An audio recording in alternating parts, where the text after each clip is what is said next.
მოგესალმებით. პირველ რიგში მინდა მომწოხრება გამოთქვა ბატონი თენგიზ ცერცოძის გარდაცვალების გამო. ბატონი თენგიზი მსახურებოდა მრავალი წლის მანძილზე ქვეყანას, ადამიანების ჯანმრთელობას. მან ძალიან დიდი წვლილი შეიტანა ქართული მედიცინის განვითარებაში და მინდა მივსამძიმრო, რა თქმა უნდა, მის ოჯახს, მის მეგობრებს, ახლობლებს ძალიან დიდი დანაკლისია ჩვენი ქვეყნისთვის ბატონი თენგიზ ცერცოძის გარდაცვალება. ოლიმპიადაზე ჩვენი გუშინდელი გამოსვლა იყო ძალიან წარმატებული. მინდა კიდევ ერთხელ მივულოცო ლაშა ბექაურს ოლიმპიური მეორე ოქროს მედალი. ლაშა ასრულებს დაპირებას. 3 წლის წინ მან მოგცა დაპირება, რომ 3 ოლიმპიურ ოქროს მოიგებდა და მეორე ოქრო მან გუშინ უკვე მოიგო. მინდა მივულოცო მას და მივულოცო მთლიანად ჩვენს ქვეყანას. ეს არის ჩვეულებრივი წარმატება. ასევე დადო გრიგალაშვილს მინდა კიდევ ერთხელ მივულოცო ოლიმპიური ვერცხლის მედალი. ახლანდელი მოცემულობით ჩვენი ქვეყანა მსოფლიოს 200-ზე მეტ ქვეყანას შორის, ოლიმპიურ გუნდს შორის იკავებს მე-14 ადგილს, რაც ჩვენი პატარა ქვეყნისთვის არის ძალიან დიდი წარმატება და მადლობა ოლიმპიური გუნდის თითოეულ წევრს. ამისათვის დღეს ჩვენი ორი ოლიმპიელი ასპარეზობს, ილია სულამანიძე ძიუდოში, ასევე მოკრებელ ლაშა გურული. ორივეს აქვს ძალიან კარგი შანსები და მინდა ორივეს უსურვო წარმატებები, ისე როგორც მთლიანად გუნდს შემდეგი დღეების განმავლობაში. გუშინ გამოქვეყნდა ეკონომიკური ზრდის მონაცემები და დაფიქსირდა 6 თვის მაჩვენებლებით 9%-იანი ეკონომიკური ზრდა, რაც არის საუკეთესო მაჩვენებელი არა მხოლოდ რეგიონში, არამედ ევროპის მასშტაბით. ჩვენი ერთ-ერთი უმთავრესი ამოცანა ეკონომიკური ზრდის მაღალი ტემპის შენარჩუნება. ყველამ ვიცით, რომ ეკონომიკური ზრდა ნიშნავს ქვეყნის განვითარებას ყველა მიმართულებით, მოსახლეობის სოციალური მდგომარეობის გაუმჯობესებას და რა თქმა უნდა, შემდეგი თვეების განმავლობაშიც ჩვენი საქმიანობის ერთ-ერთი მთავარი ამოცანა იქნება ეკონომიკური ზრდის მაღალი ტემპის შენარჩუნება. ყველაფერი მიანიშნებს იმაზე, რომ ჩვენ შეგვიძლია წელს გავაუმჯობესოთ ეკონომიკური ზრდის შარშანდელი მაჩვენებელი. ყველაფერი უნდა გაკეთდეს, რა თქმა უნდა, ამისათვის.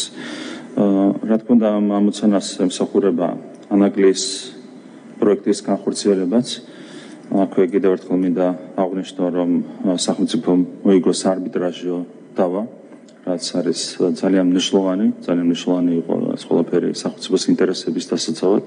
მე მინდა იუსტიციის მინისტრს მადლობა გადავუხადო მთლიანად იუსტიციის სამინისტროს ყველა იმ თანამშრომლებს, რომელიც ჩართული იყო ამ საქმეში.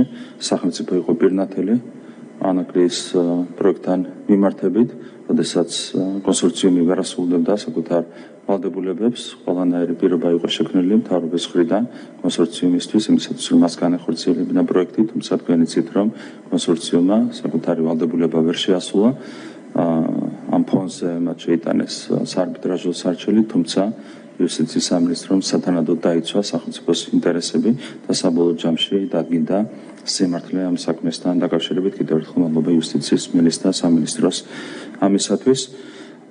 გრძელდება მუშაობა იმისათვის, რომ სათანადო ვადებში განხორციელდეს ანაგლის პროექტი. საერთაშორისო ტენდერი უკვე დასრულდა და შეირჩა ბელგიური კომპანია, რომელიც განახორციელებს უშუალოდ ავსადგურის მშენებლობასთან დაკავშირებულ სამუშაოებს, მათ შორის აკვატორიის გაღრმავებასთან დაკავშირებულ სამუშაოებს. ეს არის ერთ-ერთი უმსხვილესი კომპანია ამ სფეროში, იანდენული, რომელიც ძალიან მალე უკვე შეუდგება უშუალოდ მუშაობას.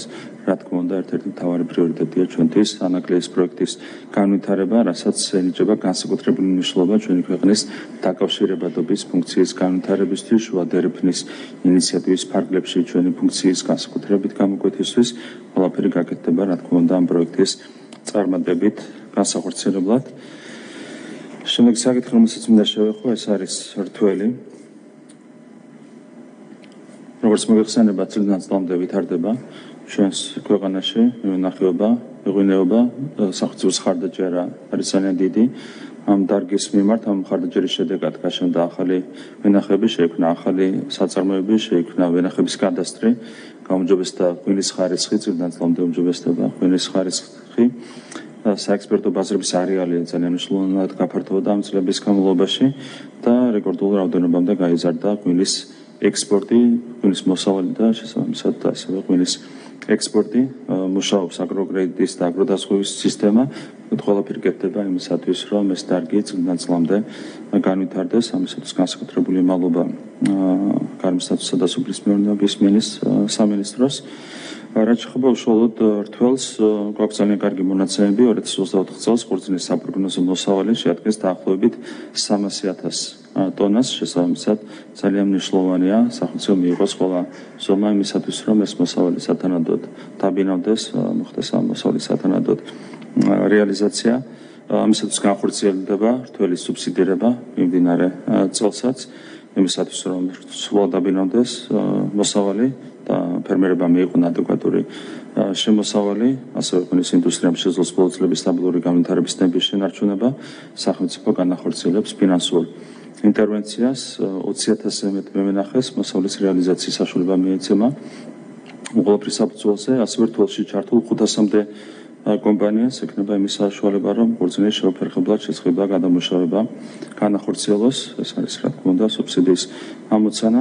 მთავრობის გადაწყვეტილებით სახელმწიფო სუბსიდიას მიიღებს ის კომპანია, რომელიც 2024 წლის რთველის განმავლობაში შეიძენს და გადაამუშავებს კახეთის რეგიონში მოძრაულ არანაკლებ 100 ტონა რქაწითელის ჯიშის ხურძენს და შესყიდული 1 კილოგრამი ხურძენის სანაცვლოდ ხურძენის ჩამბარებას გადაუხდის არანაკლებ 1 ლარს.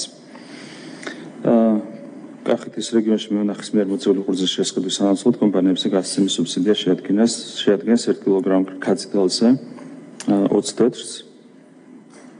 საკოორდინაციო შტაბი გაიხსნება იმისათვის, რომ ორგანიზებულად მოხდეს მოსავლის ჩაბარება, ყველაფერი გაკეთდება იმისათვის, რომ დავეხმაროთ ჩვენს ფერმერებს და ასევე შესაბამის კომპანიებს. აქ მინდა კიდევ ერთხელ შეგახსენოთ ის მონაცემები, რომელიც ჰქონდა ჩვენ 2012 წელს და რამხელა იყო ზრდა 2012 წლის შემდეგ. 2012 წელს გადამუშავდა სულ 52,000 ტონა ხურძენი, ხოლო 2023 წელს გადამუშავებული ხურძნის მოსავალმა შეადგინა 221,000 ტონაზე მეტი. გვაქვს ძალიან დიდი ზრდა ამ თვალსაზრისით. რაც შეეხება შემოსავლებს, 2012 წელს მევენახეების შემოსავალი ჯამურად შეადგენდა დაახლოებით 50 მილიონ ლარს, 2023 წელს ეს მაჩვენებელი გაიზარდა უკვე 300 მილიონ ლარზე, 306 მილიონი ლარი იყო ზუსტად შემოსავალი და წელს ეს მაჩვენებელი კიდევ უფრო უნდა გაიზარდოს. კადასტრის ეროვნული პროგრამის მონაცემებით, რომელიც განხორციელდა 2014-23 წლებში, დღეისათვის ვენახების ფართობი ქვეყნის მასშტაბით არის გაორმაგებული. მევენახების რეგიონებში გაშენებულია 50,000 ჰექტარამდე ახალი ვენახი, ესეც არის მიუთითებს ძალიან სერიოზულ წინსვლაზე ამ დარგში. 2012 წელს რეგისტრირებული იყო სულ 40 კომპანია, რომელიც აწარმოებდა ღვინოს ჩვენს ქვეყანაში. დღის მდგომარეობით რეგისტრირებული კომპანიების საშუალო და მცირე მარნების რაოდენობა 3,000 აღწევს, აქედან 500-მდე მწარმოებელი ღვინის ექსპორტსაც ახორციელებს. ექსპორტის მაქსიმალური მაჩვენებელი დაფიქსირდა შარშან, მსოფლიოს 66 ქვეყანაში ექსპორტირებული იყო შარშან 260 მილიონი დოლარის ღირებულების ღვინო, მაშინ როდესაც 2012 წელს ანალოგური მაჩვენებელი იყო 71 მილიონი დოლარი. აქაც გვაქვს მრავალჯერადი ზრდა. ძალიან დიდი მხარდაჭერა ხორციელდება სხვადასხვა პროგრამის ფარგლებში, მათ შორის შეღავათიანი აგროკრედიტის კომპონენტის ფარგლებში. ხურძნის გადამამუშავებელი საწარმოები ბანკების მიერ გაცემულია 886 მილიონ ლარზე მეტი ღირებულების 653 სესხი, ხოლო სოფლის განვითარების სააგენტოს თანადაფინანსება შეადგენდა 58 მილიონ ლარს. რა თქმა უნდა, ასეთი ტიპის პროგრამები მხარდაჭერა დაფინანსება სერიოზულად უწყობს ხელს ამ დარგის განვითარებას. კიდევ ერთხელ მადლობას გადავხდი სამინისტროს პირადად მილის ამ მნიშვნელოვანი ღონისძიებებისთვის. შემდეგი საკითხი უკავშირდება ხე-ტყის უკანონო ჯრას, უკანონო ტყის სარგებლობას. ამასთან დაკავშირებით ჩვენ გვქონდა საუბარი ერთ-ერთ სამთავრობო სხდომაზე და აღნიშნეთ მასში, რომ მნიშვნელოვანია სანქციების გამკაცრება ამ სფეროში, გამომდინარე იქიდან, რომ არსებობს გარკვეული ეჭვი უკანონო ტყის სარგებლობასთან დაკავშირებით, სხვადასხვა შემთხვევა შეიძლება არსებობდეს. იმისათვის, რომ ჩვენ მივიღოთ პრევენციული ზომები, მნიშვნელოვანია სანქციების გამკაცრება. ჩვენი გადაწყვეტილების შესაბამისად სამინისტრომ მოამზადა შესაბამისი კანონპროექტი, რომელიც ითვალისწინებს სხვადასხვა მიმართულებით პასუხისმგებლობის გამკაცრებას. ცვლილებები მომზადდა სისხლის სამართლის კოდექსში, ასევე ადმინისტრაციულ სამართალდარღვევათა კოდექსში. ცვლილებების თანახმად სახერხის სამეფოს მიერ რეგისტრაციის მოთხოვნათა დარღვევაზე მკაცრდება სანქცია. ერთწლამდე თავისუფლების სახვეთა იყო სანქცია და 1-დან 3 წლამდე განისაზღვრება ახალი სანქცია. ასევე სისხლის სამართლის კოდექსს დაემატება ახალი 297 სეკუნდა მუხლი, რომელიც ეხება სახერხის სამეფოს ტერიტორიაზე არამარკირებული მრგვალი ხე-ტყის მორის განთავსებას. ამ სამართალდარღვევისთვის მანამდე იყო გათვალისწინებული მხოლოდ ადმინისტრაციული პასუხისმგებლობა, ახლა უკვე განისაზღვრება სისხლის სამართლებრივი პასუხისმგებლობა. 1-დან 3 წლამდე ვადით თავისუფლების სახვეთაზეა საუბარი.